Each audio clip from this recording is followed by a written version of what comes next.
Сәлем достар, бүгін біз Кодфорс раунд 939 екінің алдыңғы екі есебін талдайық. Кеше болған контест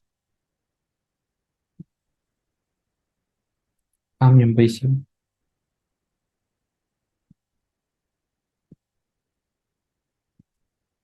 Бізде былай видеоны стоп қойып өздеріңіз оқып алсаңыздар болады.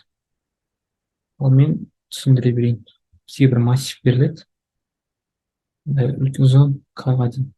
Сол массивтің ішінен мынандай бір определенный элементтерді өшіріп отырады. Мысалы мына жерде 3 пен 5 деген 3 пен 5 индекстағы нелерді өшіріп отырады. Мысалы абс деген стринг берілсе, мысалы массив или элементтер үшінші мысалы бізде сын өшіреді, сосын ені өшіреді бірінші раундта. Екінші раундта ол бізде абд қалады ғой, үшіншіні өшіреді, үшті өшіреді, бітті. Үшінші раундта аб қалады, үшінші мен бесінші элемент өшірілсе элемент жоқ өшіреді, сондықтан абны шығара салады. Бізде сонда мынау ойында А мен Б деген жеңді деген сияқты, и соны шығару керек. Бір екі тестті қарайық. Мысалы мына тестті қарап көрейік. Мысалы мына жақта мына тест берілсін. Бізде мына бірінші 5 деген ол мынау қай индекстарды өшіреді? Екінші, төртінші, алтыншы, жетінші, тоғызыншы индекстарды өшіріп отырады. Енді орындарды. Ал 3 деген бізде үш жағдай береді. Бірінші жағдай, бірінші запрос. Егер массивте бір ақ элемент болса, немесе 3 элемент, немесе 5 элемент. Мысалы мына жағдайды қарастырайық. Бір элемент болса не болады? Раунд бір басталады. Екінші, төртінші, алтыншы, жетінші индекстарды өшіреді. Бізде элементтерді орында. Екінші элемент жоқ қой мына жақта, бір ғана. Бірінші раундта кім жеңеді? Мына бірінші бір деген сан жеңеді. Ал егер үш игрок болса ше, бір, екі, үш. Бірінші раундта екі кетеді. Мына жақта төрт кетеді, бірақ төрт жоқ бізде. Екінші раундта бір мен үш қалады. Бірінші раундта екі адам жеңді ғой. Сонда екі жеңеді, екіні тағы үш жасайды. Үшіншісі қайтадан бір келеді айналып келген кезде. Иә. Енді бес болғанда ше. Бес болғанда бір, екі, үш, төрт, бес. Екі, төрт, алты, жеті, сегіз өшеді. Бірінші раундта бізде бір, үш, бес, бір, үш, бес қалады. Қайтадан екі өшеді, бір түседі, бес өшеді, соңында бір қалады. Осылай үш вариантты қарастырады. Мысалы бізде айттық қой, мынада всегда бірлер ғана қалады. Өйткені индекс екі ғой, екінші элементтен бастап бірақ өшіріп тастайды ғой. Сонда бізде бірінші мына үш жағдайда бір береді. Аналарда мысалы үш десе, значит бізде не береді? Екіге дейін бере алады. Мысалы бір болғанда бірдің өзін ғана. Екі болғанда үштен кіші ғой, екі игрок жеңе алады. Үш деген кезде үш бәрібір екі игрок, төрт дегенде бәрібір үш болса екі игрок. Мынада қарайық. Мынада бізде 10 игрок, 9 игрок жеңе алады екен максимум. Мына жерде біз бір ақ игрок бар, біреу жеңеді. Мынадан 9 қалады, мынадан 9 қалады. Мынаған қараймыз ғой. Мынадан минус бірді аламыз, сосын мынамен салыстырамыз. Минус бір мынадан үлкен болса, кіші болса, это вот осымен қарасам зарян кейінгі. Мына жерде точно 69, мына жерде 10 шығады. Не көреді ме? Мынада 68 шығады. Минус бір. Мына жақта қарастырдық. Енді кодын жазып көрейік қазір. Код жазған кезде түсінікті шығар.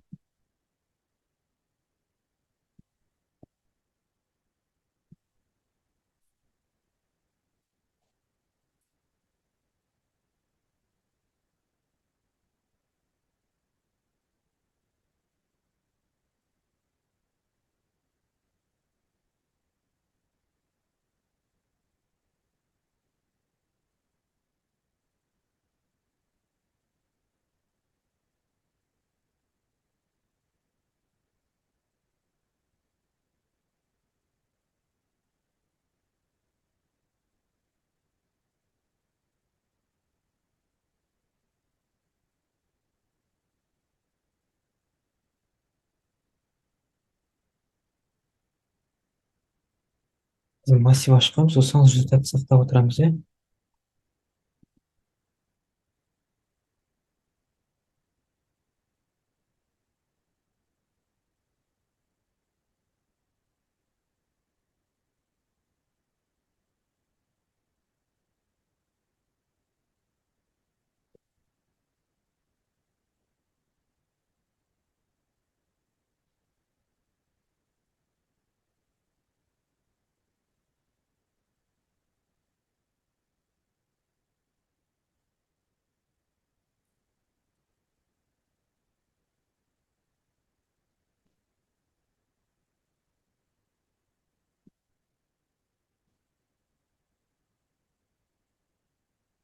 иә,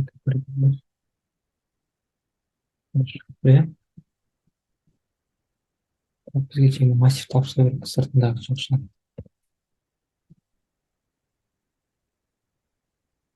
жеті бізде не істейді? Біз мынаның бірінші индекстағы бірінші элементті алып алсақ болады ғой мысалы. Бізге мыналардың ешқайсысы керек емес қой, мына төрт сан. Қандай жағдай болсын, екіге дейінгі элементтер ғана жеңеді. Иә, мысалы екі болса, значит, бір ақ игрок жеңеді. Бұл үшеуінде де бір игрок жеңеді. Үш болса, үштен кіші екі. Мына үшеуінің барлығын максимум екі игроктан жеңе алады. Жаңағыдай бір, екіге екі. Мына жерде мына 69, значит 68 болады.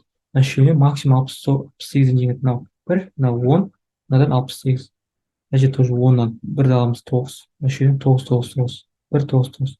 Мен сол S0-дің бірінші индексінен бірді алып тастадым. Не? И минимум дедім, ана d-ның ішіндегі санмен салыстырады. Екеуінің қайсысы кішкентай. Егер мына di кішкентай болса, di-ны res-қа сақтап отырады. А егер с минус бір кіші болса, мына di-дан ондай болса, мынаны сақтап отырады. И соны шығарады.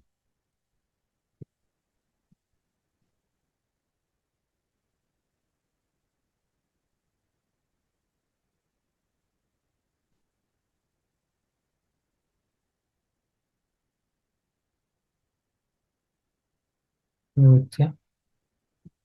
Енді екіншісі. Видеоны стоптап өзіңіз оқып алсаңыздар болады. Ал мен түсіндіре берейін. Мындай не бар? Мына жерде карталар бар. Карталардың ішінде короче, тағы да минамен карта ойнаймыз. Ол бізде екі n карта болады. Мысалы бізде n, мысалы ана жерде бізде қалай айтсам болады. Былай вот мен суретін салып көрсетсем, ыңғайлы болса. Бізде какой-то карта бар. Мысалы, карта бізде бірден төртке дейін болса, бір, екі, үш, төрт болса, значит, екіден болады мынау. Бір, екі, үш, төрт. Барлығы мысалы төрт карта болса, значит, осындай болады. Столдың үстінде. Мынаны Нина екеуі бөліп алады, екі адам. Мысалы, мен, Нина. И мысалы менде мынандай жағдай болсын. Мысалы, бір, бір, үш болсын. Бір, бір, үш болса, менде бір, бір, бір, үш болса, бір, екі, үш болса, енді осы карта болса, мынада қандай карталар болады? Бір, бір деп тұрмын. Екі, үш, төрт, төрт болады ғой. И бізге айтады, ойында айтады, мынандай ойын. Мысалы, мен бір карта тастаймын. Мысалы, мен бірді тастадым, иә. Мина екіні тастайды. Мына столдың үстіне. Үлкен стол бар. Мен тұрамын да, мына бір кетіп қалды ғой, екінші бір тастаймын. Екі бірдей карта түссе, мысалы, соң қойған адам бір очко алады. Сен бір очко алдың. Енді Нина ана екіні тастайды. Екіні тастамайды. Ол төрт тастайды, значит. Басында екі емес төрт тастайды. Одан кейін ол бір төрт кетіп қалды ғой. Екінші төрт тастайды, мен бір тастағаннан кейін. И одан не болады? Бір очко болады, иә. Енді менің кезегім мен екіні тастаймын. Ол тұрады да екіні тастайды. Сосын очко ода болады, иә, бір тағы да. Сосын мен үшті тастаймын, ол тағы үшті тастайды. Ода бір очко болады, а менде не жоқ болады. Сонда менде бір, ода үш. И мен андай бір ғана алады екенмін да, поинт. Нәтижесі екен, мысалы мен бір алғанмын, и біз соны шығаруымыз керек. Қанша не аламыз? Айтсам болады. Ұпай аламыз. Мысалы мынада қарап көрейік, біз қанша ұпай аламыз? Бір, екі ғана ұпай алған шығармыз, иә. Мынада не істейді? Логика қандай? Екі картаға санап шығамыз ғой біз. Бізде екі карта нешеден келсе, мынада екеу, мынада бір мен төрт бар. Сосын болды ғой деймін, бір ұпай. Мына үшеу үш түрлі жеңілдік. Мынада жеңілдік. Бір карта ғана ғой, Нина жүреді. Все. Бір карта болса, мен бір тастаймын, ол бір тастайды, жеңеді. Айтсам болады, Нина самый худший жақсы вариантты қарастырады, а мен жаман вариантты қарастырамын да. Жүріс мен бастаймын мысалы. Сонымен істейміз. Кодын жазып көретін болсақ.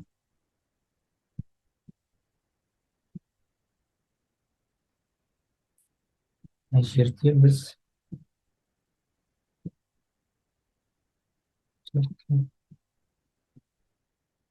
нарсаны қабылдаймыз.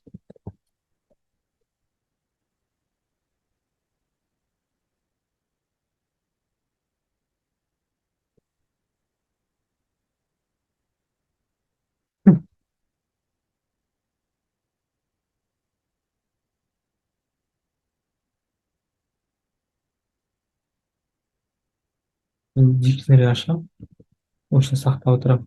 Или сет ашсам, дикшнери ашқан дұрыс деп ойлаймын. Білмеймін, сет ашсам да ойлаймын да.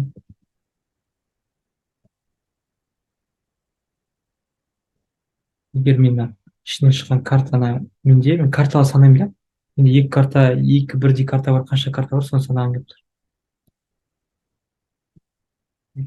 Ай, дикшнери ішінде жоқ болса, дикшнери сақтап отырамын. Давай.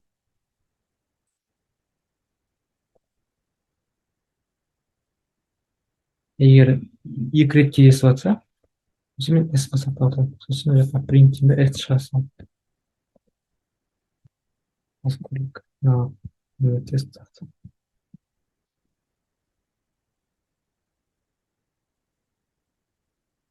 Мына жаққа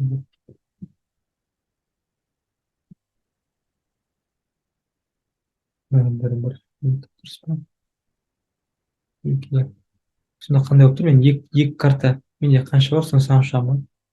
Екі бірдей карта менде қанша бар? Мысалы, бір, екі деген сияқты. Сор мен жинайтын поинтым ғой. Басқа ештеңе жинаймын.